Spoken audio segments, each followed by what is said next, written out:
so much for deciding to join me today. It really means so much. Thank you for deciding to spend time with me. I really wanted to make this video for a really long time. And before I start, I just want to tell you that I just lost 9 voiceovers for my videos. 9 voiceovers. I made 9 voiceovers that I was ready to edit and that I was ready to upload. And I really worked hard on them. And I really tried to put everything into them, but I know it's not important. But I still decided to go further, even though I have 0 views. This is my hobby and I love this. And I really wanted to share this because this has been affecting my life for many years. I would dare to say it has been affecting my whole entire life, and I believe it has been affecting maybe most people in ways we can't imagine. And I also thought it's very important to talk about stuff like this. It's very important because it's not just that comparing yourself to others hurts. It literally humiliates you, destroys you, eats you alive. It's literally the root cause why you feel less energized, with less energy, with less creative thinking, with less hope. It affects so many aspects of our life, so many details of our life we can't even imagine. And basically, even though I had way better ideas marketing-wise, I really thought like this is inevitable. And sorry that I'm talking too much before I start to speak.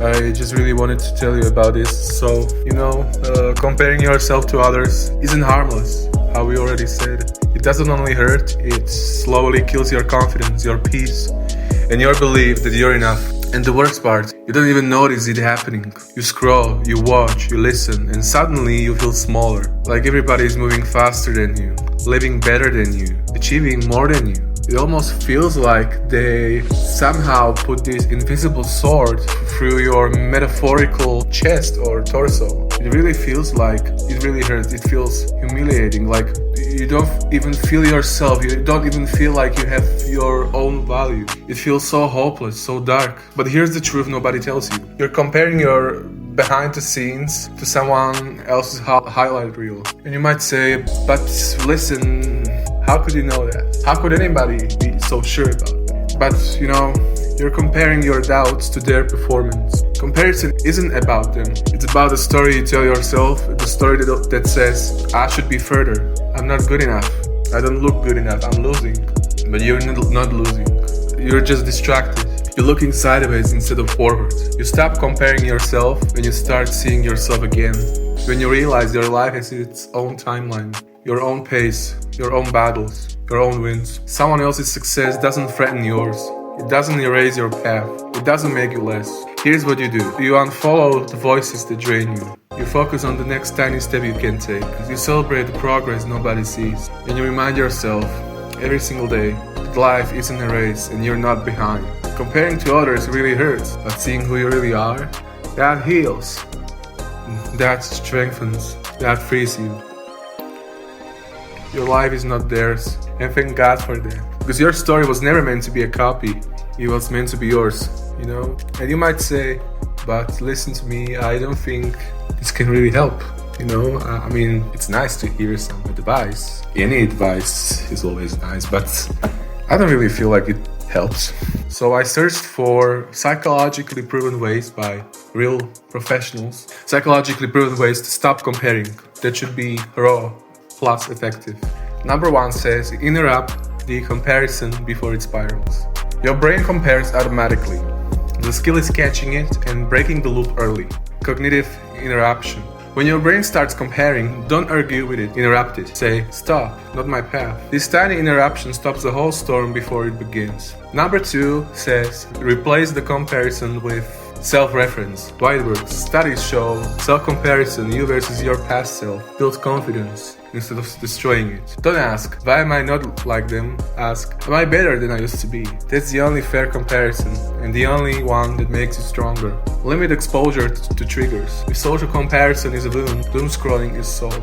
Filtering your environment works better than forcing yourself to be strong. If someone's success crushes you, mute them. If someone's life drains you, hide them. Protecting your mental health isn't weakness, it's survival. Notice what comparison is trying to tell you. Sometimes comparison is just a signal that you want something, not that you're failing. Comparison doesn't always mean you're losing. Sometimes it means you care about it. Use that feeling as direction, not punishment. Reframe others' success as neutral.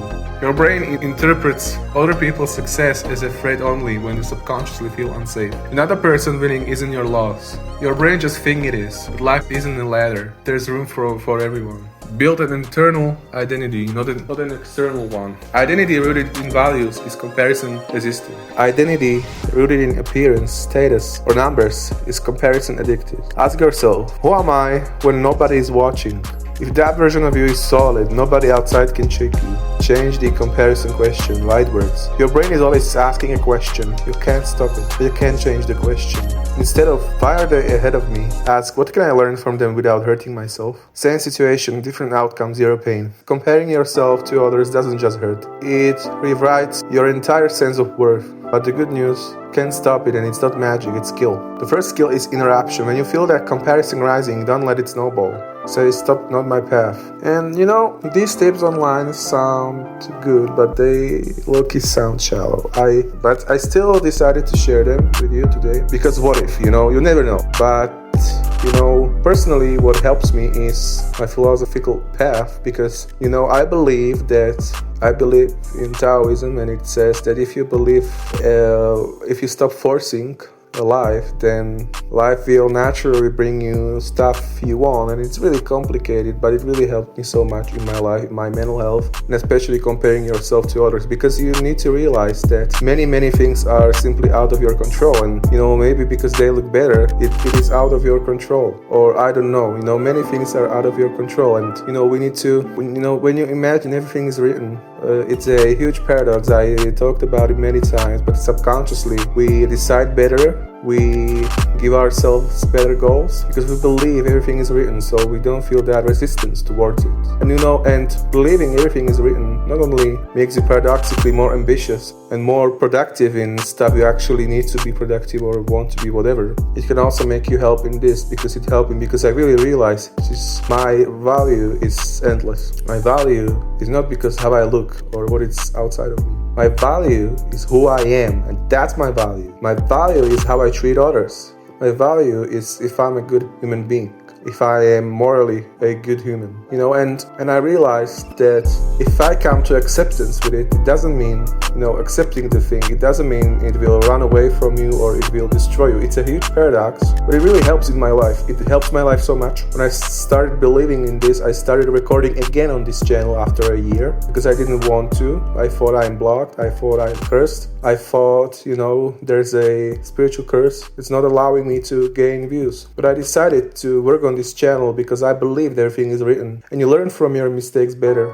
And when you come to acceptance with people being luckier than you, when you start to evaluate your worth from what's inside you, and you accept how it is, you're naturally more prone and more likely to succeed, because it changes confidence and placebo and everything. It changes your tiny behavior, not in a way where you notice. It changes your subconscious mind, your beliefs. It changes your subconscious mind, and it secretly, without you realizing it, influences your little acts. And by this, it can come to butterfly effect or snowball effect. Your beliefs are one of the few things that are in your control. And by changing some beliefs, you can not only escape the prison, which is comparison, which is comparing yourself is one of the most stupid thing on the planet. And acceptance. You need to compare yourself with your past self. You need to give goals, give ambitions. You need to be more gentle, because we think when we are going to be cruel on ourselves, we are going to achieve the goals. But when you're gentle and when you go step by step, just a tiny step by step, when you change your belief, not in a new age deception way, when you sabotage your mind and get depressed, but in a way where maybe you're more confident, or maybe you use placebo, like I believe this is meant for me, and maybe you start getting better at marketing, you still keep posting even after 100 videos, your confidence gets better, And when I see others, I imagine myself, everything is written, I can't change it. The only way I can make myself better than them, or I can advance myself, is to accept that. Because then I allow myself to decide better, to do those small acts better, It's all subconsciously. You don't realize it, but you do stuff with more patience. And talked about this in my many videos, and this was on my heart for literally my whole entire life. And I know it absolutely speaks to someone. I don't know many people. Maybe this is not the most interesting thing on my channel, but this is the video I just needed to make because I know how much it speaks to someone. Maybe not a lot of people, but I know there's someone who needs to hear this. And another thing, there are many people who can give more advices because we are hanging out together. You can give comments, and maybe we find a comment that gives even a better advice than me, which would be incredible. I wanted to create this space. I don't know if this video is too long, but thank you so much for hanging out with me, for listening to me, for spending your precious time with me. If you don't understand the paradox I was talking about, or if you disagree with it, you can watch my other videos, or you can disagree. This is freedom of speech. I'm not forcing anything on anyone. You can literally believe anything you want. I'm just sharing my opinion, and it's like a wall. It's like a picture. Maybe you don't like the picture, maybe you like the picture. I'm not hating you. Well, I'm not forcing anything on you. Feel free to. Maybe this opinion is your taste, maybe it's not. And it's completely fine. It doesn't matter if it's not your taste. You have a free will, free soul. And take care, please. Take care. I wish you so much resilience. I wish you so much strength. Because sometimes strength is the only way to survive. Sometimes all you have is your strength. And sometimes it feels like 10,000 years ahead from now, nothing will change ever. But I felt that way many times. And it didn't get better for me, too much better, but it got already better than I thought it never even would, ever. But thanks so much for hanging out with me, for being here with me. And I know I maybe over talk, but this video and this channel is meant to be a comfort place. It's meant to be a place for us. And feel free to hang out with me more in my other videos. Don't feel pressured, please. And I can't wait to catch you soon.